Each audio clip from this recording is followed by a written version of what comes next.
ഞങ്ങൾ പോയേക്കുവാ. ശരി, പിന്നെ അടുത്ത പ്രാവശ്യം വരുമ്പോ കയറാം. ടാറ്റ.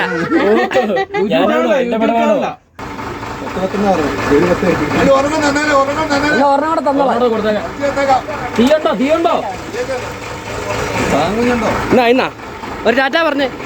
ആ ടാറ്റ. കിട്ടു ടാറ്റ കൊടുക്കണം അമ്മച്ചിക്ക്. എത്ര കാലം നാം ഇനി ഇവിടെ ഉണ്ടാകും.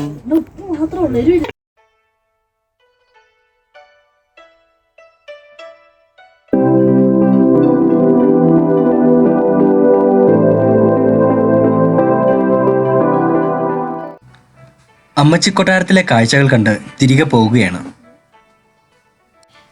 ഒരു നാരങ്ങ വെള്ളം കുടിക്കണം, അതാണ് ലക്ഷ്യം. അമ്മച്ചി കൊട്ടാരത്തിലേക്ക് പോകും വഴിയുള്ള ഏക കടയാണിത്. ഇത് ഒരു അമ്മച്ചിയുടെ കടയാണ്. അതുകൊണ്ട് തന്നെ അമ്മച്ചിക്കട എന്ന പേരിൽ അറിയപ്പെടുന്നതിൽ യാതൊരു തെറ്റുമില്ല. കണ്ടാൽ അധികം പ്രൗഢിയൊന്നും തോന്നാത്ത ഒരു സാധാ ചായക്കട. നീ വന്ന് കയറി കൈ കെട്ടി നിൽക്കുകയോ? ഞാനിങ്ങനെ എന്നെ ഇങ്ങനെ എടുക്കുന്ന എനിക്കറിയായിരുന്നു. നമ്മുടെ അമ്മച്ചിക്കട എന്ന് പറയാൻ അതായത് ആത്മാവിന് പുക കൊടുക്കാൻ വേണ്ടി മോശം. പലകയും പഴയ തകര ഷീറ്റുകൾ കൊണ്ടും നിർമ്മിച്ചിരിക്കുന്നതാണ് ഈ ചായക്കട.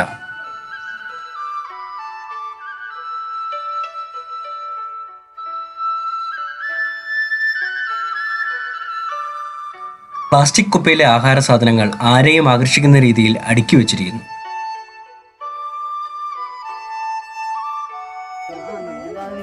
ഇത് എന്റെ ചേച്ചി പെണ്ണല്ലേ എനിക്ക്.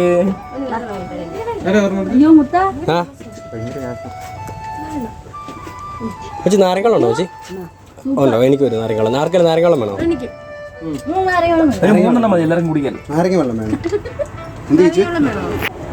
ഒന്നിന് മാങ്ങ വേണോ? മാങ്ങ കിട്ടു കടക്കകത്ത് കയറി സെറ്റായി. എനിക്ക് തരല്ലോ കേട്ടോ, ഞാൻ തന്നെ എനിക്ക് ഇങ്ങനെ എടുക്കാം. എത്ര കാലം നാം ഇനി ഇവിടെ ഉണ്ടാകും. എങ്ങനെയുണ്ട്? എല്ലാവരും ആഹാരം കഴിക്കുന്ന തിരക്കിലാണ്. ഞാനും. ഉപ്പിലിട്ടതിന്റെ വ്യത്യസ്തമായ ശേഖരം തന്നെ ഇവിടെ നമുക്ക് കാണാൻ കഴിയും.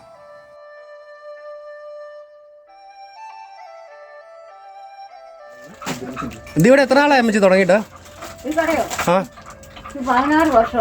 ഇവൻ പറഞ്ഞ കാരണം ഞങ്ങൾ ഇവിടെ നിർത്തിയേ. ഇവൻ ഇവിടെ പഠിച്ചോണ്ടിരുന്നപ്പോ ഇവിടെ വന്നിട്ടുണ്ടെന്നൊക്കെ പറഞ്ഞു. അതെ അതെ, ഇവൻ അങ്ങനെയായിരുന്നു. എവിടെ പഠിക്കാൻ പോലും പറ്റിക്കും. അവിടെ ആ ഒരു ഓർമ്മ അനുസരിച്ച് അവൻ സംസാരിക്കുള്ളൂ. കിട്ടുമ്പോൾ ഇവിടെ വാടാ, ഇങ്ങോട്ട് വാ, ഇവിടെ ഇരുന്നു വെളിയിൽ വാ. ബിങ്കോ കണ്ട കിട്ടുവിന്റെ മുഖത്ത് എന്തെന്നില്ലാത്ത സന്തോഷം കാണാം. നാട്ടുരുചി അല്ലേ? അതെ അതെ, എല്ലാ സംഭവം ഉണ്ട്. എന്ന് വെച്ചാൽ വലിയൊരു ലക്ഷറി സെറ്റപ്പ് ഒന്നുമല്ല, തകര കൊണ്ടുള്ള ഒരു സെറ്റപ്പാണ്. പക്ഷേ എന്നാ നീറ്റാ നോക്കും. അതെ, ഒരു ഫ്രെയിമിലൊക്കെ വന്നു കഴിയുമ്പോഴത്തേക്കും സർവ്വത ഐറ്റം ഉണ്ട്. മാങ്ങയുണ്ട്, നെല്ലിക്കയുണ്ട്. ഒരു മഞ്ഞിന്റെ കുറവ് മാത്രമുണ്ട്. മഞ്ഞോട് വന്നു കഴിയുമ്പോഴത്തേന് ഭയങ്കര ഒരു ഏറ്റവും വലിയ ഇൻഗ്രീഡിയന്റ് കുട്ടിക്കാണ്. നാരങ്ങ വെള്ളം കൂടെ സെറ്റാക്കിയോ? എന്റെ സ്നേഹം നീ മനസ്സിലാക്കണം. ഇന്നാ ഒരു ബിങ്കു കഴിക്കുക. എടാ അനൂപ, ഇത് മേടിച്ചിട്ട് പോടാ. എന്തോ ഇത് മേടിച്ചിട്ട് വന്ന് തേച്ച് കുളിക്ക്. ഇത് മുക്കി വെയിലത്ത് നിന്നാ മതി. വടിപോ നോക്കടാ, എല്ലാ കടകളിലും ഇപ്പൊ TV ആയി കഴിഞ്ഞപ്പോഴത്തേക്ക് ഇപ്പോഴും റേഡിയോ ഒക്കെ വെച്ച് നോക്കി അല്ലേ? ഒരു ന്യൂസും ഒരു പാട്ടൊക്കെ ആണെങ്കിൽ പൊളിച്ചാനും. മഴയും പോയോ? അത് വീഡിയോ പറയല്ലേ. വൈകിട്ട് മഴയൊക്കെ പെയ്യുമ്പോ ഒരു കട്ടൻ ചായ ഇവിടെ നിന്ന് കുടിക്കും. ജോൺസൺ മാഷാണോ? തൂങ്ങിക്കൊണ്ടാണ് നമ്മൾ ആ ഡയലോഗ് പറയാൻ ഉദ്ദേശിക്കുന്നത്. വലിയ നാരങ്ങ വിലക്കുള്ള അല്ലേ? വലിയ നെല്ലിക്ക വലുതല്ലേ, നമ്മൾ ചെറുതല്ലോ. എന്നാ വേണ്ട ചെറുതുപോലെ, അത് വലുത് ഇതന്നെ ചിക്കാവാറ്. ശ്രീത് അത് നിറയൂടാ അവന്.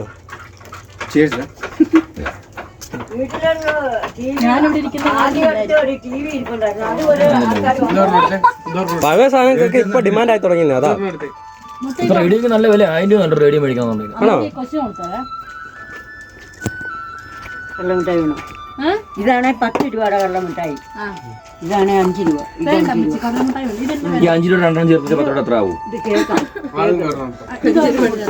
എനിക്ക് ഇതൊന്ന് കുടിച്ചല്ലേ. അമ്മച്ചി ഇപ്പൊ താമസിക്കുന്ന എവിടെയാ? അങ്ങോട്ട് പോകണം. കുറച്ച് പോകണം. അപ്പത്തിന് ഏലപ്പാറ വരെ പോയി. സിനിമാക്കാരൊക്കെ വരുമ്പോ ഇവിടെ കച്ചവടം ഉണ്ടോ? ഉണ്ടല്ലേ? മോഹൻലാലൊക്കെ വന്ന് ഇവിടെ ഇരുന്നുള്ള ഇല്ല വന്നിട്ടില്ല കേട്ടോ. അത് കട്ടിയാണേ. യൂസുഫിന്റെ പുള്ളി അപ്പുറത്തെ വഴി കൂടെ വന്നേ. അവിടെ ഇല്ല വേറെ വഴി ഉണ്ടാകുന്നത്.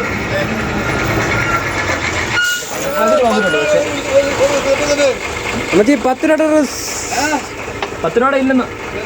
15 രൂപ എത്ര ഉള്ളതെന്നോ? എത്ര? 10 പഴയ ആളാണ്. എല്ലാവർക്കും 10 പുതിയതിനും പഴയതിനും എല്ലാം. ഒരെണ്ണം കൂടെ തന്നോളാം. തീയുണ്ടോ? ഇന്നാ ഒരു ടാറ്റ പറഞ്ഞേ. ആ ടാറ്റ. ആകെ റേഷന്റെ ഒരു ഗോഡൗൺ ഉണ്ട്. ചേട്ടന്റെ വണ്ടി അങ്ങോട്ടാ. സെറ്റ് ചെയ്യാം. 210 തന്നെ. ചുമലേ തന്നെ.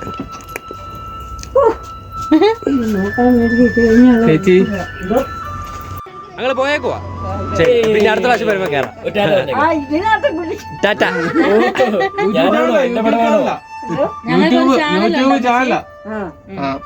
അപ്പൊ ഞങ്ങള് പോവാ. എല്ലാം ഇങ്ങനെ സെറ്റ് ചെയ്ത് പോവാണേ. കിട്ടു ടാറ്റ കൊടുക്കണം അമ്മച്ചിക്ക്. അങ്ങനെ അവിടെ നിന്നിറങ്ങി ഇനി കടുവാക്കുന്നിലേക്ക്.